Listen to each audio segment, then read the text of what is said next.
2024 U.S. presidential election is a most unusual one, with both candidates trying to position themselves as agents of change. Former President Donald Trump would like to change back to the relative economic and geopolitical stability of his first term, while Vice President Kamala Harris would like to change forward to something better. The biographies, temperaments, and tones of Harris and Trump could not be more different.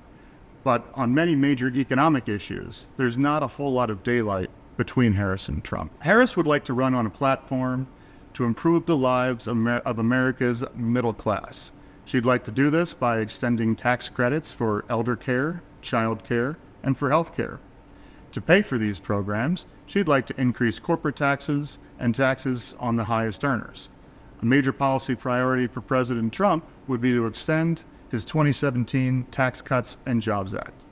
One commonality between these two programs is both would push up the fiscal trajectory and worsen the outlook for debt. The ability of either Harris or Trump to implement these policies in full would depend on the outlook for Congress.